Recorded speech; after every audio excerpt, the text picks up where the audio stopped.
Hello, everybody, and welcome to your Monday afternoon edition of the PHLY Eagles podcast. Wulf, Zach Berman.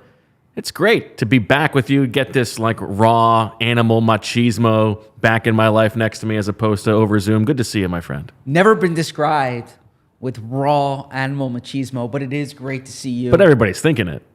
Are they? I'd say so. I suppose I'll take that as a compliment. Absolutely. Okay. No, it's great to be back in the studio talking Eagles after another win. We got a lot to talk about, Yes. Zach. Most importantly, how was Emily's birthday? It was nice. I appreciate you asking. We spent, we had a nice weekend, and it was a good birthday. I mean, technically, you spent the birthday I spent the birthday at the working game. and then having dinner with me and dear friend Tony Ascenda. Yes. We celebrated on Friday and Saturday, and then yesterday was a work day. You said, Emily, I've got stuff to do. Hey, we've been together for about 10 years. And knew the deal. She knows Sundays in the fall are work days. We met in the spring, so that's probably Also, good all thing. days in the fall are work days. That's true too. Right. And most of the summer when you're working on a and book. Most of the spring, and then, and free agency, the draft. Yeah, when you're Zach Berman, every day is a work No, day. there's like 3-4 weeks during the summer when the Eagles offices are closed. Yeah, but not this summer. Not this summer, but future summers. All right. Well, hopefully more of those in the future. Let's get into what we have to talk about because there is so much to talk about. But why don't we start with Nick Sirianni spoke today. We had a chance to talk to him. There is some key injury news that we should probably unpack. So why don't you tell us what that is? Yeah, the big piece of injury information is Cam Jurgens. We saw him leave the game yesterday with a foot injury. He is week to week, and week to week in football parlance is multiple weeks, right? You're going to be out multiple weeks. Day to day means like maybe this week. Right. Week to week is like we're thinking about putting you on IR. Yes, exactly. It's a multiple week injury. Jeff McClain of the Inquirer reported a foot sprain. So we know it's a foot injury, and he was seen exiting yesterday in a walking boot. And so the Eagles are going to turn to finally, at last, Sua Opeta. Nick Sirianni confirmed. Well, this is interesting. Opeta is the next man up. There was a question, it was a good question about Tyler Steen. Obviously, high third-round pick, someone who ostensibly was competing for the starting job going into camp. It wasn't much of a competition, as you predicted. But Tyler Steen is not going to be it's not like they're going to look at Steen and Opeta this week. They're going with Sua Opeta. Well, and Sirianni like lit up. It was like he was me talking about Sua Opeta. He's like, Sua was outstanding yesterday. And we thought so during the game, and then we watched, and he was unbelievable. And Lane is coming up to me after the game talking about how great Sua was. So it was interesting that they had no secrecy about who that's going to be. I also think that it is just generally interesting. You know that I love like any kind of backup offensive lineman minutia here. But so Jurgens is out, right? Mm-hmm. And Jurgens was not just the starting right guard, but presumably the backup center. Not presumably, he was right. He was the backup center on game day. Opeta gives you the two guard flexibility. We saw him play for Landon Dickerson a week ago.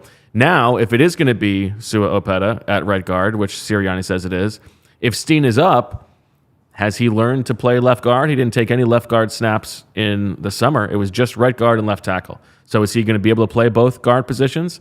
Is Jack Driscoll now the guy who's going to have to be the more flexible one? And who's the backup center?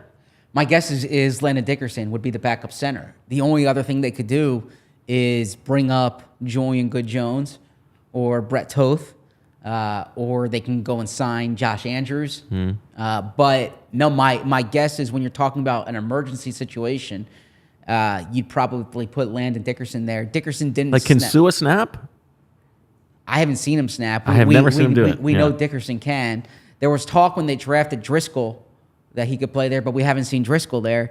So of those 8, the 5 starters, putting Opeta in there, and then Fred Johnson, Jack Driscoll. It probably won't be Fred Johnson. Yeah, Jack Driscoll, Fred Johnson, and Tyler Steen. Landon Dickerson would be the best option if something were to happen to Kelsey. Now, it's been, half a decade since something's happened to Kelsey, but you just never know. Well, and he misses snaps from time to time. That happens. Pun intended. Yeah, that's true. and not intended, but Okay. it worked. It does give you sort of an appreciation for like not only is the post Kelsey world you're worried about like what level of play you're going to get there, but it is hard to like overstate how important it is that he's just been available for so long. Like it's not just can Cam Jurgens replace Jason Kelsey, it's Cam Jurgens play at a high level and stay on the field so that we're not having to see whoever the next backup center is. Yeah, I see Ash in the chat says make a trade for Michael Dunn. Michael Dunn, of course, now we're Cleveland talking. Browns interior offensive lineman. And I think the Browns could use a first-round pick. The husband of our former producer, Marissa Dunn. I would say I take pride in, my objectivity, no bias involved. If Michael Dunn's on the roster, that would be tested in a big way. You'd hand in your badge. I wouldn't do that, but I Like, would. Yeah, I might have to recuse myself sometimes of objective analysis. Yeah, I would not recuse myself from anything. I would just, I'd reboot the Bo Football Focus website. I'd be giving him 100 every game. Yeah, we know how that would go. To get back to it, I've spoken to Jeff Stoutland in the past about this. He learned this from Nick Saban, that when he worked with Nick Saban would quiz him. If this happens and that happens and that happens, what do you do? So these are the questions that it's not like us filling up airtime. This is what Jeff Stoutland's going to be figuring out this week. If Kelsey misses 2 snaps or misses a drive or is out for the rest of the game, what do you do? And you bring Dickerson over. Now, what happens if both Dickerson and Kelsey are out? Then what do you do? Like, these are all things that they discuss because they've been in these situations in the past where they've had to juggle multiple spots. But the more important thing, of course, we're spending time talking about the emergency situation. The more important thing is you have Sua Opeta in there. He's played meaningful snaps for the Eagles before, but welcome back to the starting lineup. Aaron Donald's on the other side, right? It'll be really fascinating to watch. And I did find it interesting that they weren't going to have a competition or any like cloak I think and it's dagger interesting. about I think Tyler the Tyler Steen of it all, I think is not curious, but it is interesting because this is a guy who was a 3rd-round pick. They took him before Sidney Brown, 1 pick before, but this is the guy that they really wanted to add. And it makes more sense. It's more explainable to say, like, we don't know about his versatility between the positions. So on game day, we want to have the veteran and Sua Opeta up. It's a little bit different to say, okay, you've got a full week to prepare. This is the position that you played most of the summer. In theory, this is your opportunity. And I don't. It's not like a red flag or anything, but I think it's probably on paper a little bit disappointing that the 3rd-round pick is not going to be able to step into the job he was presumably competing for in the summer?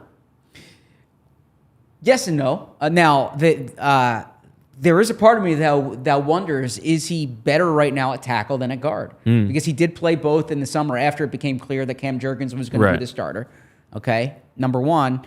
And number two, Isaac Seumalo was a 3rd-round pick, high 3rd-round pick. Right. Sure. And this is saying nothing about like predictive of what his career is going to turn out to be, but just like you would have probably expected this guy would probably be ready to start as the backup by week 5 of his rookie year. So with Isaac, I vividly remember that 2016 season where like they weren't sure what the best spot for him was, and they were figuring it out. He was a center his last year at Oregon State. I believe he played basically all 5 positions. I mean, Doug Peterson and Howie Roseman would always tell you that Ravens game that December 2016, Isaac Seumalo played left tackle, but he plays so many different spots that early on in his career they were trying to figure out where he's best, and then once he kind of had more reps at guard and settled in there, that was his spot.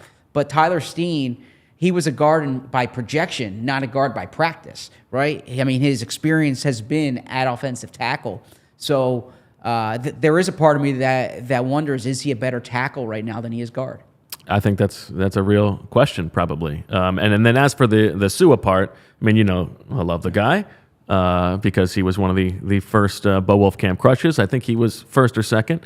But I do like it is fun. This is a guy who has sort of been undervalued or like on the periphery of the roster for a very long time.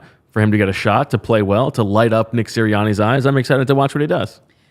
Yeah, and Jason Kelsey was praising him after the game. Kelsey actually said he always plays well against the Commanders. Sua Opeta. Oh, interesting. Yeah, I actually associate. We all know that. I mean, I associate Opeta more with the Giants. Is that no? You're more of an Opeta chronicler. Yeah, no. I like that Kelsey's saying that as if like, oh, everybody knows. Like, Yeah, but the Phillies hit Sandy Alcantara and Sua Opeta always kills the Commanders. So by the way, we should point out, I see in the chat there's talk of the UConn shirt. Bo's sister. Yeah, no, I'm getting dragged here. It seems like, Bo's and that's sister fine. is an assistant coach for the UConn women's hockey team, and you were there this weekend. I got to make my first trip to State College. Happy Valley. They came away with a dub and a tie on the road against a high-ranked team. So shout out to UConn. And you had some good ice cream as well. We did. We took your advice, went to that creamery. Kids had a good time. Huge portions. Very good ice cream. Talking my language. Now, do you remember like the bee situation outside there with the ice cream? Oh yeah, like rabid bees all over the ice cream. So we took Kids it probably didn't respond to well a to that. different bench. Yeah, Jane was very not happy about that, but worked out okay. I liked the State College for my 4 hours we were there. We paid our respects to the Emily Berman statue. There you go. appreciate Nice ice rink. Okay. Yeah? Yeah. I think the pergolas. Yes, right? yes. I know my NFL owners. Yeah, I know you do. Had a good time. So yeah, I'm repping.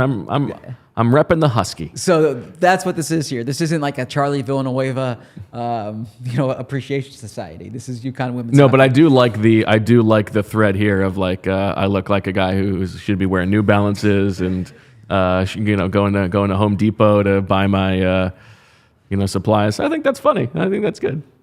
One other injury thing. This did not come up in Sirianni's conference call, but Jeff McClain of the Inquirer reported that Britton Covey's in the concussion protocol.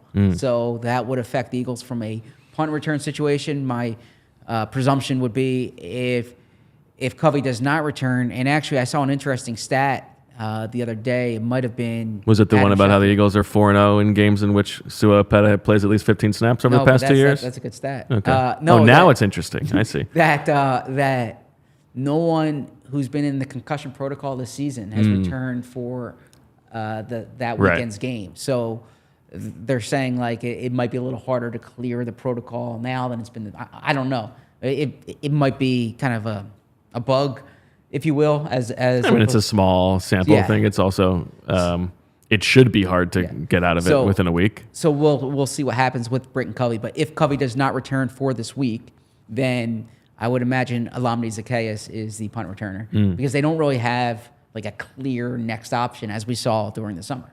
And then what is your understanding of Sidney Brown, Justin Evans, Quez Watkins, their ability to potentially play this week? Yeah, Quez Watkins returned to practice last week on a limited basis, still recovering from that hamstring injury. But I imagine the fact that he was on the practice field is a good sign for his eventual return. So the Eagles are back at practice on Wednesday this week, but I'm expecting Quez to be back. Sidney Brown did not practice last week at all. But I do think there's a chance he could come back. Actually, Sirianni referenced that today, that there was a possibility. And then the last one, Justin Evans, he was questionable going into the game last week. A neck injury you always have to be careful for. Far be it from me to give any type of diagnosis or prognosis for it. But the fact that he returned... I think we could do like a Dr. Berman segment. I could stay at a Holiday Inn Express. We should get them to advertise before I say that, right? Yeah. No free ads. Yes. Except for UConn women's hockey. Yeah. Yes. And the creamery. And this water bottle. Yeah. But point being that the fact that he was questionable last week and had to return to practice makes me think that Justin Evans is on the path to return. But I do think, not to change the subject from the injuries, I do think safety slot corner is going to be something that the Eagles are going to look hard at because I think Bradbury's better on the outside. And I understand, you're going to have certain matchups when you face it's hard. A Cooper Kupp, or like they could this week, or if there's a tight, Travis Kelce when he's in the slot, Darren Waller if he's in the slot. But overall, I'm not thrilled with looking at the rest of the season of James Bradbury on the inside. Yeah, I think I agree. It's hard because I do think that is their way to get the best three corners on the field right now. But I do also think that you're getting less out of Bradbury there. And until they didn't even switch things up yesterday. Now they didn't have Sidney Brown, so they couldn't flip to that situation. But they could have said, let's give Mario Goodrich another shot and let's see how he does on the inside with Bradbury on the outside. They didn't do that at all. I think it is something that they would be interested in. And I also sort of think that it is a position that, as much as we hear about how difficult it is to play, there are lots of cromulent veteran nickels who might be available who could shake loose from bad teams. You want to define cromulent for our audience? Playable. Okay. Might as well just use playable then. Well, I like cromulent though.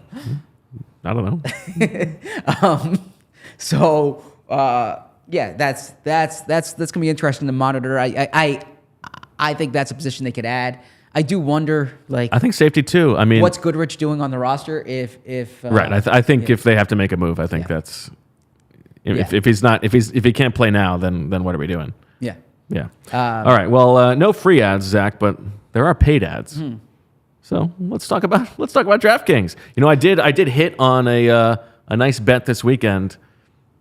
Call me a turncoat if you want. Took Europe -3 in the Ryder Cup over the U.S. Easy money. Nice payout. You're not very patriotic, are you? Listen, there. If Patrick Cantlay and Xander Schauffele are going to be whining about needing to get paid, I'm going to take the guys who really care about the event. Anyway, things are heating up at the ballpark. We're excited for the Phillies playoffs here, and every team is playing to finish the season strong and make it to the playoffs. Well, they did make it to the playoffs. With DraftKings Sportsbook, you won't miss a moment of the baseball action. New customers can score $200 instantly in bonus bets for betting just $5 on baseball. Plus, all customers can take a crack at a sweet payday with DraftKings same-game parlays. String together multiple bets from a single game for your shot at a major payout. So, what are you waiting for? Download the DraftKings Sportsbook app now and use code PHLY. New customers can score $200 instantly in bonus bets for betting just $5 on baseball, only on DraftKings Sportsbook with code PHLY. The crown is yours. Gambling problem? Call 1-800-GAMBLER or visit www.1800gambler.net. In New York, call 877-8-HOPE-NY or text HOPE-NY. In Connecticut, help is available for problem gambling. Call 888-789-7777 or visit ccpg.org. Please play responsibly. On behalf of Boot Hill Casino and Resort in Kansas, licensee partner Golden Nugget Lake Charles in Louisiana, 21 plus. Age varies by jurisdiction. Void in Ontario. See dkng.com/baseball for eligibility, terms, and responsible gaming resources. Bonus bets expire 7 days after issuance. Eligibility and deposit restrictions apply. Speaking of placing bets, if one was watching, that game in London yesterday and was like, I wonder if there's any good props for this early morning game. And it's like, oh man, Kyle Pitts is only over 50 and a half. His number's only 50 and a half. Like that's easy money, right? I mean, you can see where that wouldn't be an advisable strategy. Actually, the Kyle Pitts over went to Jonnu Smith instead. Has not been very fruitful this year. Oh, you've been hitting that on a weekly basis. and if jeez. What a gambling fallacy thing that is to just think it's got to hit at some point. Yeah, if you're someone who has multiple fantasy football teams and is like Kyle Pitts is going to have, he's completely undervalued. Your teams probably aren't doing very well right now. So, sorry, maybe you should. I'm not talking about me. I'm just saying, in theory, someone who might live that way near where Kyle Pitts grew up. If you were the kind of person who sort of built your entire player evaluation strategy around who was a high pick and who was from near Philadelphia, then yeah, that might not be so great for you. Well, it worked for DeAndre Swift. It worked for a little bit of time for Will Fuller. Did not work so well for Sharif Floyd. Jalen Strong didn't work so well. Third round pick though. Worked well for Matt Ryan. Worked well for Joe Flacco. I'm trying to think of some other ones I covered during my past 12 years in Philadelphia here, covering drafts. When I was at the Inquirer, I used to every draft season I would have to do something on all the local guys. So I've spent a lot of time on players from the Philly area. But you didn't have to do it. You Mike wanted to do McGlinchey it. That was worked out well for Mike McGlinchey. Worked out well for him, not for the teams he has to play for. Worked out well for him, though. Yeah, worked out very well for contract, him. Yeah. All right, Zach. Let's. You wanted to issue a moa culpa, as we like to call it. Tell us why. So when I was on the show with you yesterday, I agreed with Nick Sirianni about the way they approached the final drive, the final offensive drive, and I said the objective is to score. There are times when, like Sirianni said, you try to kind of slow it down. You end up sputtering. Things could happen. Like I said, I still agree with what I said. There could be a penalty there. There could be a holding. That's true. The objective is not to score, though. The objective is to win. Yes. So where I will give my mea culpa is that I changed my opinion. They should have. What a big thing of you to do. They should have massaged the clock a little more. One timeout left for Orchids of Asia. Washington. 2nd and 4 in that situation. I, at the very least, get them to use that timeout. I do something on that second down play that would get them to use that final timeout, because then you're in control. Like, now, do you think that Jalen checked to that play at the line? so it's interesting you say that. When I pursued that line of questioning after the fact, I was not given.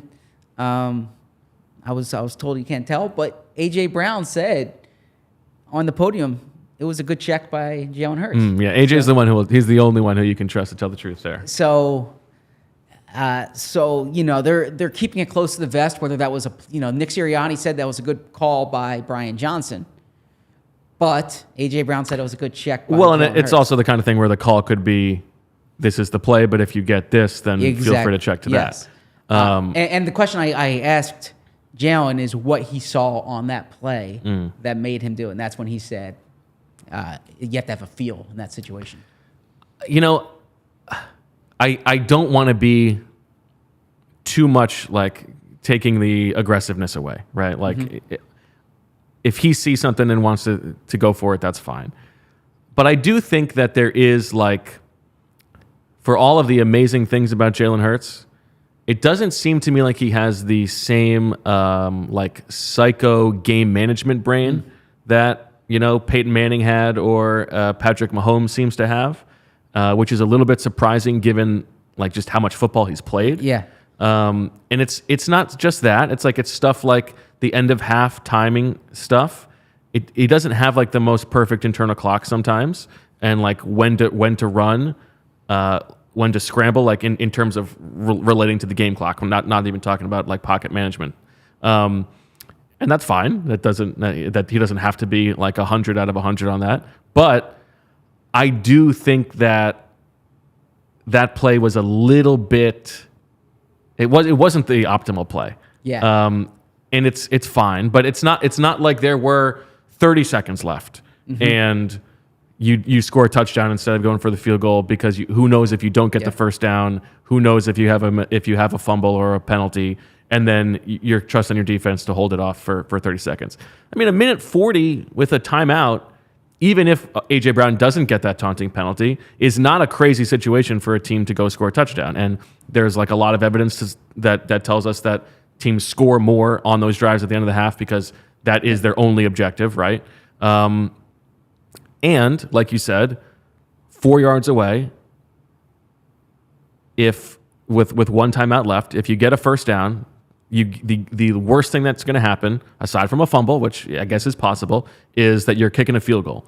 And by scoring, you are opening up the possibility to what Ron Rivera should have done. Yes, they should have gone for 2. Exactly. If you sit on that ball, the worst thing that happens is you go to overtime, unless barring a Herman Edwards situation, right? Exactly. Yep. If you score a touchdown there, the worst thing that happens is you lose the game before it gets to overtime, and that is what probably should or could have happened.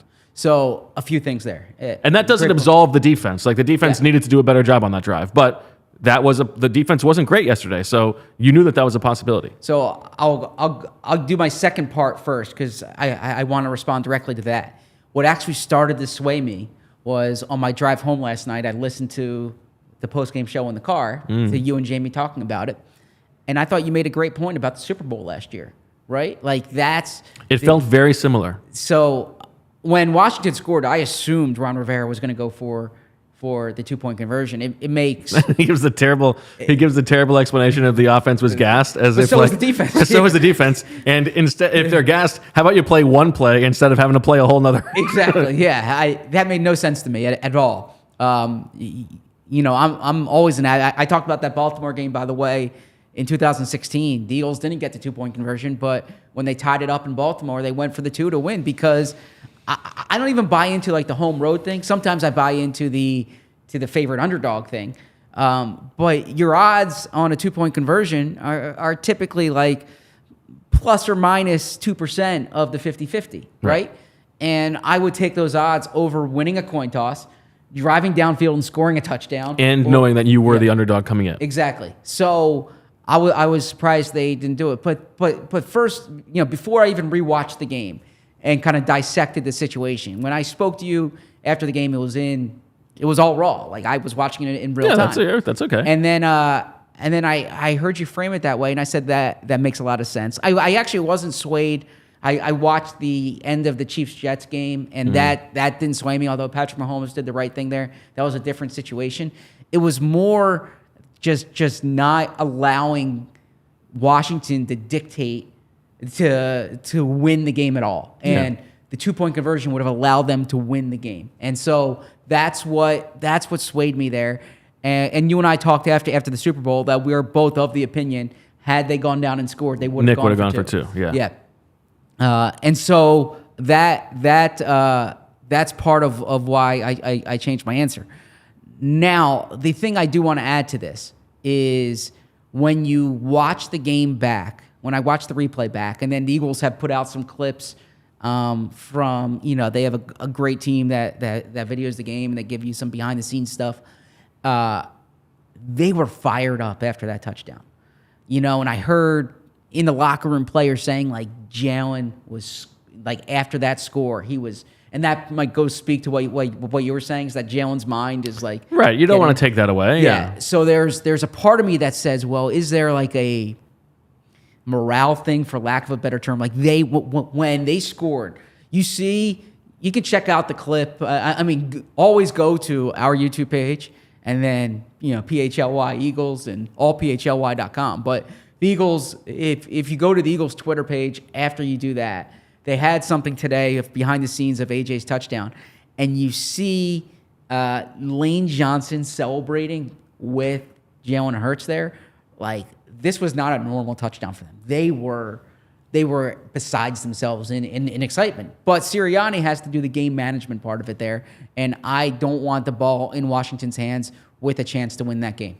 And I think that there are, like we talked about at the end of the half, like this is a Sirianni thing. It's not just Jalen. It's like it's the whole conglomerate of who are the decision makers in the game. And so this is a Sirianni thing too, and also the offensive coordinator. But it does leave, like the game management stuff does leave me a little bit wanting. It happened last week at the end of the first half. It happened this week at the end of the first half.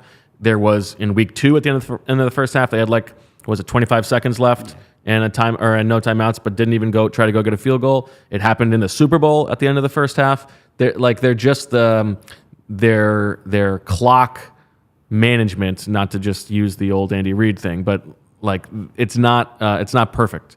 And we don't even know. They don't tell us who the person is, the game management person in Sirianni's ear, but it's just something that's on my radar that they could do a little bit better. And the interesting thing is, so Sirianni's obsessed with this. On Thursdays, right? On Thursdays, he watches every single clock management situation that is assembled for him, I assume by the quality control staff or the video staff, around the NFL and in Power 5 conferences.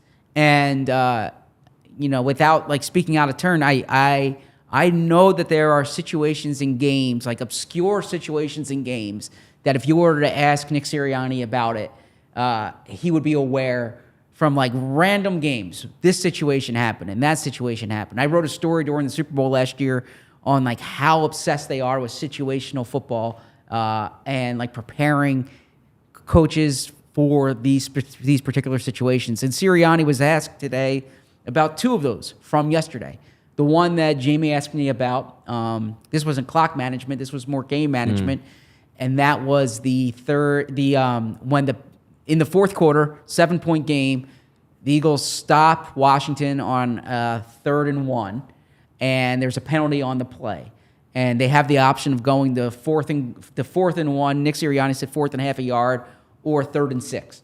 And Sirianni elected to push them back to 3rd and 6. And the decision there, Washington got 7 yards. They were able to go, So would you, and we'll get to the end of the half thing that you brought up too, because that came up. But because you guys talked about this on the show, would you have accepted that penalty and pushed them to 3rd and 6, or would you have forced them to try to get that yard or even potentially kick the field goal on 4th and 1? I didn't have as much of a problem with that decision. I think I probably would have taken the 4th and short just because you had just stopped them there, and there's no guarantee that they would have even gone for it just because Ron is so conservative. And also knowing that those 3rd and mediums, they were not defending them super well yesterday. But I didn't have a huge problem with that one. So then the end of the half then, and what we're referring to here is Devontae caught the ball. They did not use the timeout. You know what? That one I wasn't. It wasn't even that. Oh, that's not what you were. No, because that I actually thought that they were rushing to the line because it was they didn't know if it was a catch or not. And they didn't want it to get and they didn't want the call to get stopped. And I thought that was what Nick was going to say. No, it's just like it's some of the play calling stuff. These long runs that serve no purpose when you're already in field goal range and you need to get to the end zone. Okay. All right, I thought you were talking about the clock. I didn't. Yeah. Okay, because what Nick said there, and I'm going to read. He likes to keep the timeout. Yes, you're looking at if you call a time, and we're talking about when Devontae caught the pass. If you call a timeout, then you've got the ball with 38 seconds, no timeouts, 37 seconds with no timeouts, I believe, at the 26, or you don't take the timeout and you get a play run, and we ended up snapping the ball at 20 seconds. They obviously reviewed it and everything, and you go from there. He said it's a matter of if you want to hold that timeout or not. I didn't have a problem with that actually in real time either, because what you're trying to do is set up the potential field goal if you get sacked or get tackled and inbounds. So I don't have a problem with holding that timeout either, but I do know that's something that came up, and it came up in his press conference today. And the one thing you brought this up on the postgame show, and it was a good point. Going back to the touchdown, the A.J. Brown thing, I liked his explanation of if you take that shot, it's going to change the way that the defense plays you, and maybe it opens things up for the 3rd down, which I liked. It was almost like, he kind of hoped it was incomplete, but just that he's thinking through that stuff, I thought was good. Sure, yeah. Now, there are very few things that happen that I don't think Sirianni either thinks through or then thinks through subsequently. Like he does put himself through the ringer in that regard. That's probably why he looks so tired all the time, right? Yeah. And I say that as a compliment. Lovingly. As someone who often looks tired, because I tend to put myself through the ringer on certain things as well. But not at the ringer. No, at PHLY, proudly. I thought those were some game management things that came up that were worth discussing. You know what would be an interesting, you could use as potentially a synonym for clock management? What? Game time. Yes, that is a terrific transition. And it's the playoffs right now, okay? And a quick little anecdote here. Last year, during the playoffs, the Eagles had, it was a Sunday free. I think they might have had the Thursday game before. They were off that. Yeah, because they were in Houston, right? No, Houston was during the World Series. It was, anyways, they had, there was a Sunday free when the Eagles were playing, when the Phillies were playing, and I went down to the ballpark, and I'm like, I'm going to get a ticket outside. And I was not successful getting a ticket outside. I'll admit that. If only I had game time on my phone. There's a little more to the story, but... Yes, if only I had game time on my phone then, which I have now, I wouldn't have had to worry about that, because buying tickets to your favorite event should not be stressful as they were for me. Game Time is the fast and easy way to buy tickets for all the sports, music, comedy, and theater near you. With killer deals on last-minute tickets and the best price guarantee, you can stop stressing over the tickets and start getting hyped for the fun you'll have. There's so many fun events coming up. The Phillies, like we said, are in the postseason here. The Sixers and Flyers are around the corner. Jerry Seinfeld's this weekend. You can check that out all on GameTime. Just browse through the GameTime app and talk about upcoming events. There are flash deals and last-minute tickets, easy to find, and for tickets for every kind of event in your area. Images of seat views and lowest prices guaranteed. Forget planning months in advance. GameTime has deals on tickets right up to the day of the event, like I could have experienced last year had I had GameTime on my phone. It's the fastest growing. You would not have been snookered by someone on the outside. By scanning your ticket and being told that it's not a real one. We don't need to get too into that. It's the fastest growing ticketing app in the country for a reason. You can buy tickets in a matter of seconds. 2 taps and you're set.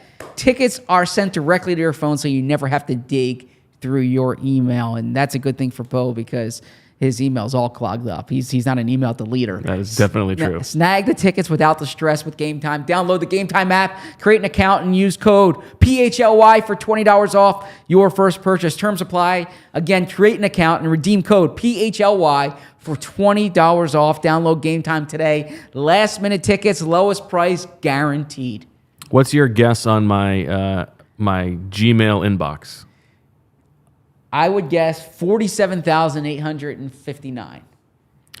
Well, the inbox is 3,500, but that doesn't include the other tabs. Yeah, that's what I'm saying. So on my phone, it would be okay. That combines everything. What was your guess? 42,000. 47,389. On my phone, it's 101,700. That is absurd, Bo. That is absurd. Yeah, but it's such a daunting number. Like, why that number? I'm never going to pare that number down. Like, why don't you just go and you can select all. I mean, I could delete a couple. Red. No, yeah. or just click all of them as red, and then you start at 0. Well, I'm not going to lie to myself. I mean, if you're not going to read 100, how far back do these unread emails date? Probably over a decade, I would imagine. That is absurd. What if there's an important thing in there? What if there's a promo? I read the important emails. What if there's a promo that you missed? How do you know you have 111,000? What if there's a promo that I missed? Then I will continue going on my life, not worried about the promo that I missed. Ah, man. From 2016, the Groupon for getting a massage. I'm good. It's a very specific reference. Well, right that's like a very common Groupon is the massage. I'm no Robert Kraft, okay? I want to unpack this. This is no Orchids of Asia. This is trying to think massage. of the common Groupons. That seems like the most common Groupon, I think. That's you speaking there. It's just a very specific reference. Well, we have 5 days a week during the summer that I think we should devote a segment one time to your Groupon targeted ads, but we'll do that. Okay, sounds good. Okay. Speaking of, I can't really think of a connection here, but you wanted to talk about the officials in this game. Well, the officials in this game and the officials around the league, because I know that's an issue today. There's a lot of talk, obviously, about the way that Jets-Chiefs game ended. I didn't like that call on Sauce Gardner, and the game was officiated in a an aggressive way, the Eagles game, that is. 11 penalties for the Eagles. Some of them were merited. The Landon Dickerson offsides penalty was a weird one there. So I actually sort of changed my mind on the Dickerson one. I do think it's a silly call, and I definitely think it's one where whether it's the league or Rivera before the game was that's what I'm saying. Watch out for this, like this should be called. And yes, it is ridiculous that Dickerson's helmet is over the ball, but Jonathan Allen or Daron Payne, whoever it was, their hand is like touching the ball too. I think the mechanics of it, like the ref who's looking, like he doesn't have that overhead view. That's a good point. Right? You're on the sideline. You're just looking at the helmets. Their job is to look at the helmets. It's probably hard to see a hand, whether it's like, and it could have been on the other side of the ball from where he was. I sort of understand that missed call, and I'm sure that was like this is an emphasis. So that one I'm gonna like sort of absolve them on, even admitting that it's a ridiculous call to begin with. I see how that mistake was made. As I was watching the game back, the one that I thought was a little much. The Slay? No. I thought that was the worst call. Oh, the Slay holding? The Slay PI. Yeah, that's what, Okay, that was like great defense. He barely touched him, and McLaurin didn't even ask for a flag. Yeah, I actually thought Edmonds on the sideline. I didn't think that was unnecessary roughness there. I didn't think so either, but I don't know if you were listening to you usually do listen to the broadcast as you're watching. I guess the rule is that if the foot is out of bounds, it can be called, and they're going to protect the quarterback. I don't really fault Edmonds for the play because he has to sell out in order to stop the first down, but I also sort of see why that one is called. Okay. Yeah, so that was one. I thought the Bradbury one was bad too. I thought that ball was uncatchable. Okay. Oh, yes. Okay. And then what'd you think of the grounding? Yeah, I didn't like the grounding call, but I think I'm trying to remember. Andrew's shaking his head. He didn't like that. Andrew, our producer, he's doing an outstanding job. I think the Eagles benefited from one of those in either last season or the year before. I can't remember exactly when it was, but I remember there was one where a quarterback threw it down the field and they got one. So I don't know. I mean, it is silly. It was a miscommunication, right? But also, real quick shout out to Andrew. I read all the iTunes comments on the pod. Everyone who sends me a message. Inbox zero on the iTunes comments. Everyone who sends me an email, a Twitter DM, an Instagram DM, I read them all. And one of the things that I know kept coming up was that when I'm on remotely or we have Baldinger, that you hear the echo. And credit to Andrew because I think that was better on this most recent show for the audio listeners. This guy's a stud. So we are. But if you see somebody walking around Philadelphia who looks suspiciously like Miles Teller. Or if you see Miles Teller, or if you see Miles Teller, suspiciously give like Andrew a shout out. Ask him if you're rushing or dragging. I wanted to make sure that the audience knows that we are listening to all your feedback. We're 3-4 weeks into this, so anything that can be done to make the show better, let me know. You can email me at zach@allphly.com. I read every one of them. He clicks read at least. No, I read every email. Yeah, I read every email. Well, since you read every email, I'm sure that you have read Rich Hoffman's newsletter from this morning. He does an awesome job. Does a great job. Yeah. I've been loving that. Shout out to Handsome Rich, and made the good point about the role of Randy Bullock in Eagles lore, and how Randy Bullock winning that Bengals kicking competition in 2017 ended up landing Jake Elliott in Philadelphia. You wanted to talk a little bit about the legend of Chicken Little. Well, Jake Elliott has been... Do you think he's the best kicker in Eagles history? Yes. Yeah, I think so too. I would go on there. Here's a Berman level moa culpa from me. Mm-hmm. Is there was that period in, I think it was 19. 20, I think it was. Was it 20? When after he had signed the extension, he was bad for a stretch. Okay. And that contract looked really bad. Okay. Because it was like you were betting on a position that is, generally speaking, not super sticky year to year. There's usually a lot of variance. And it was like, well, they really overpaid for this guy who's just okay. And since then, he's been awesome. And it really is a nice luxury for them to have to just not be worried about those 50-yard field goals to win a game. So a few things there. You mentioned 50-yard field goals. He has 4 field goals from 50-plus yards this season, which is one shy of tying his career high. All right, think about that. He's kicked the 60-plus yarder. Which is a little bit of an indictment of the offense? That's what I was about to say. There was a stat that I tweeted out yesterday during the game, and it's Jake Elliott's been awesome this year. Awesome. He's been money for the Eagles. He's helped them win games. He's also kicking too many field goals. He's 13 of 14 this year. He has the most field goals in the NFL this year. And he's 92.9%, and he's kicked these from long distance. But last year, when the Eagles' offense was outstanding, in 16 games, he was 20 of 23. Okay, so through 4 games this year, he's almost he's more than halfway to last year's total. That's a problem, and we obviously know in the Tampa game they were 1 of 5 in the red zone, and that contributed to it. But even more, they're sending Jake Elliott onto the field too often, and they're going to have these drives finish with touchdowns more than field goals. No doubt about it. I also wanted to, when you brought up the kicker competition, it's been... Where's Caleb Sturgis these days? He's down in Florida, actually. Yeah, I did know that. I looked him up this summer. But okay, after we do my Groupon massage thing, we'll do a day on why you looked up Caleb Sturgis this summer. So Jake Elliott, for those who don't remember, I just want to give a quick little backstory to Jake Elliott here. Okay. Also, a bad job by the Bengals. You don't draft a kicker in the 5th round and then cut him. No, I agree with you there. So Jake Elliott started kicking.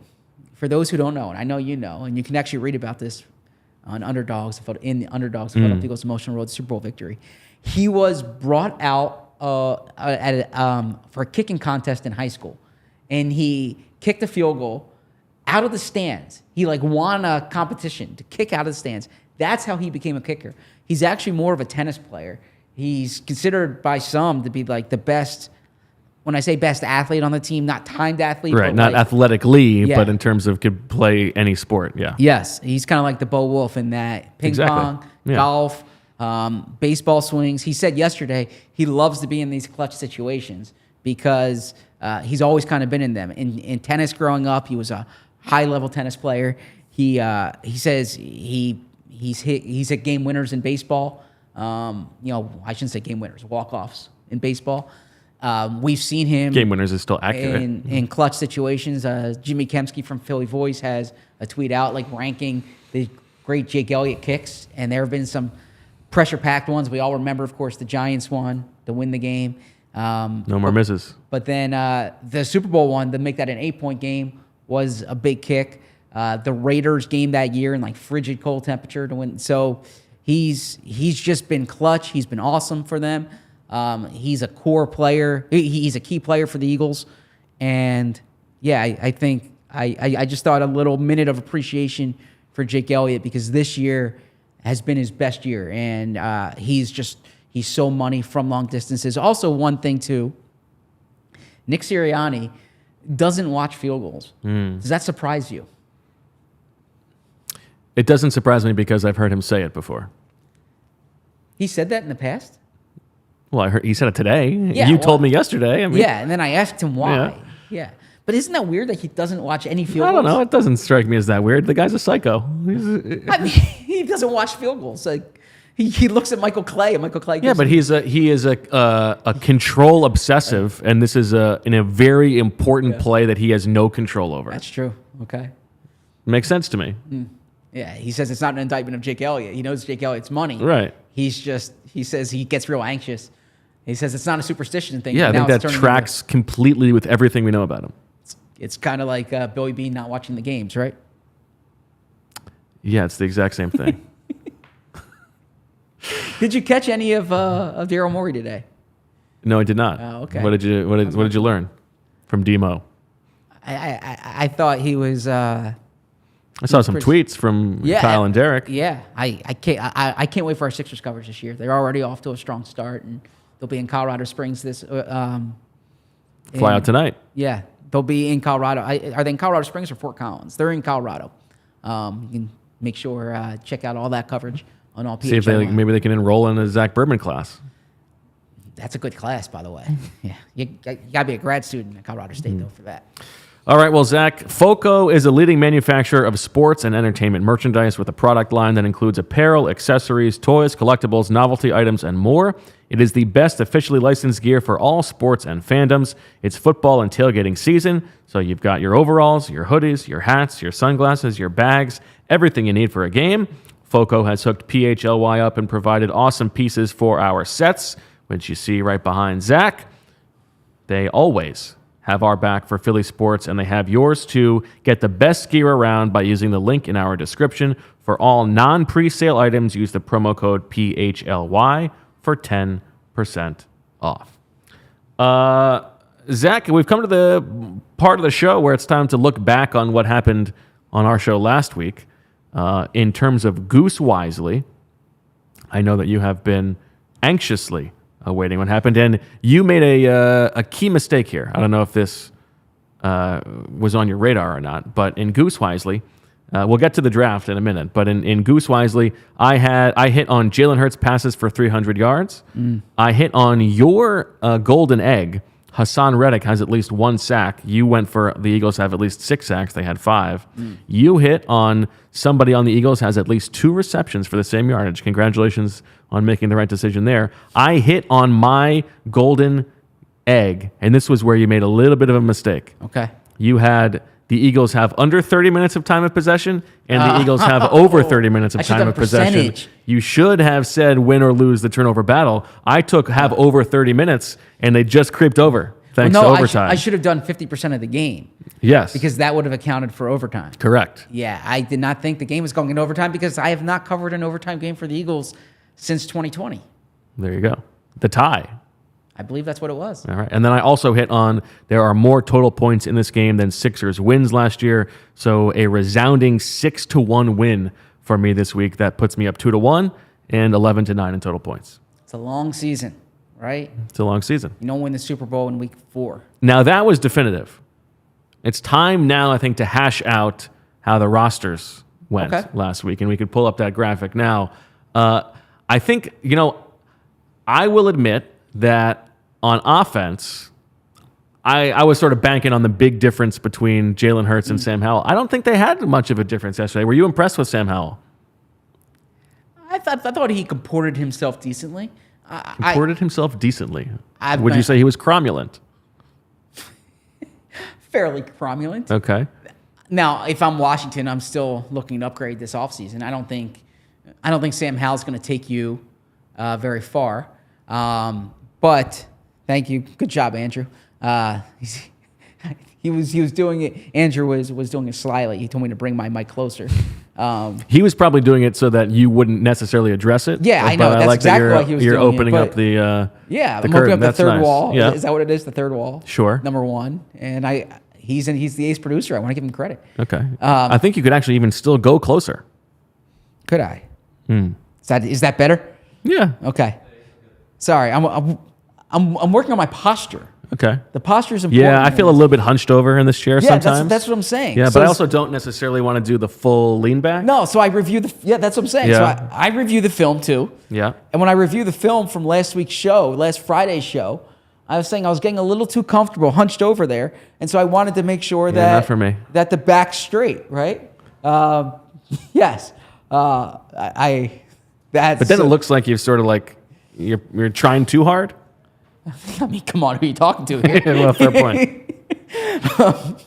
But I thought Sam Howell was. I find myself doing the lean a lot. I thought Sam Howell was decent. The thing is this: I don't think Sam Howell's the kind of quarterback. I kind of look at like Gardner Minshew in that year in Jacksonville. Okay, like, he's fine, but you're not going to win big with Gardner Minshew as your starter. I don't think you're going to win big with Sam Howell as your starter. I think that's probably true, but he's better than I thought he was, at least based on yesterday. That's coming from a Wake Forest guy too, so you're giving the Carolina guy credit. About North Carolina football. Brian Robinson, DeAndre Swift, I would say close to a wash yesterday.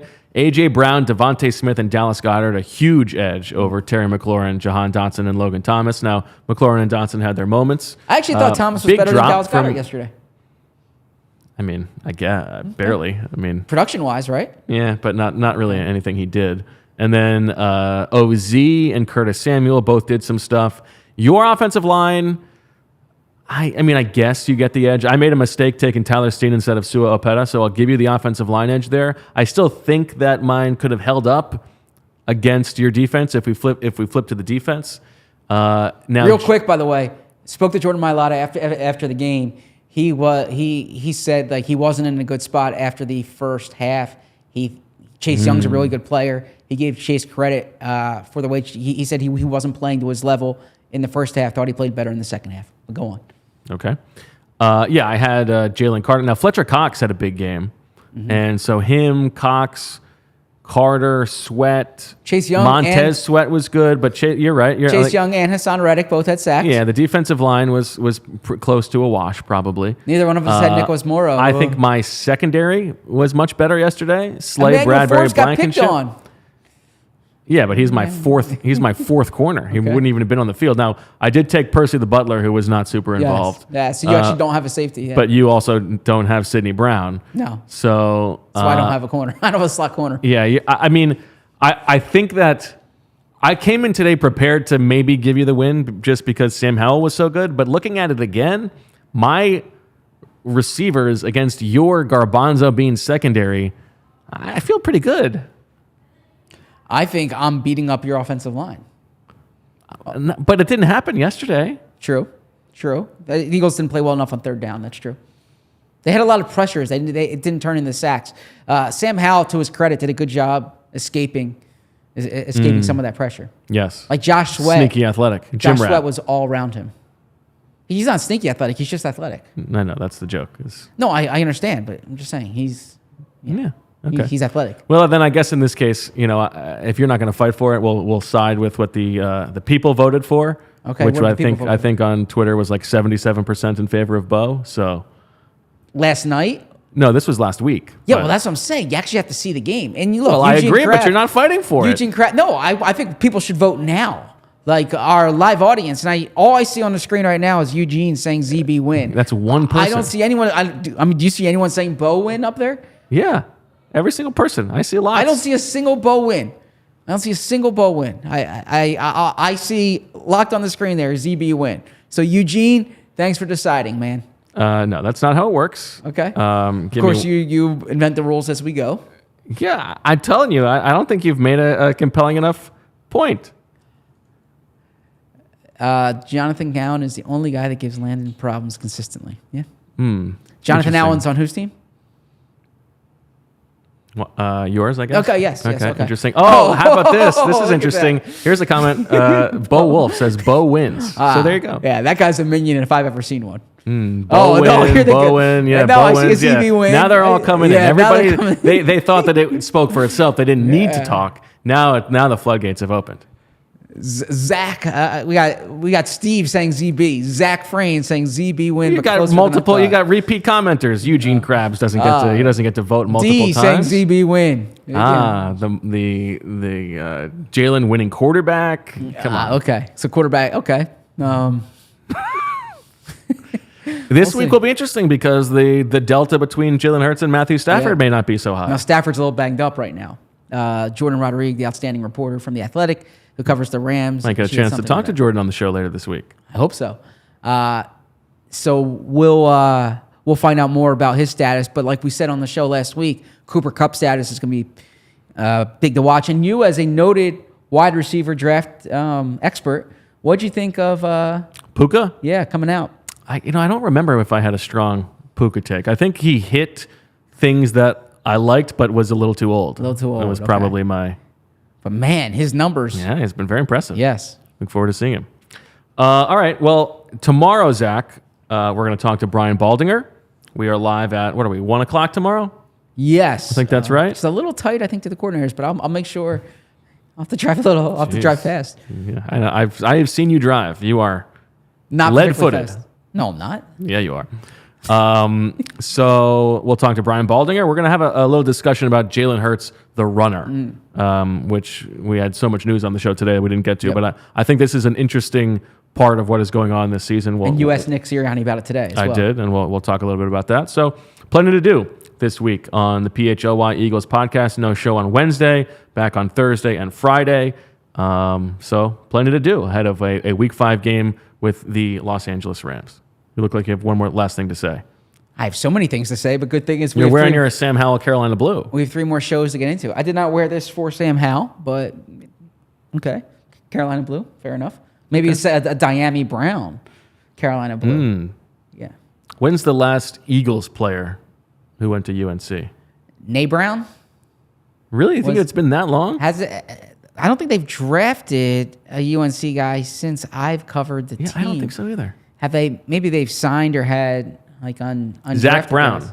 Did he go to Zach UNC? Brown? He did go to UNC. Okay, that's a good one. Wow, nice job. I win. That was it. That decided who won. That decided who won. So I'm 2-0. That's exciting. We'll see what happens moving forward. So for all of us here, for Andrew, Miles Teller, for Zach, for Emily, the birthday girl, we thank you for watching. Thank you for listening. We will talk to you tomorrow. And as always, we love you.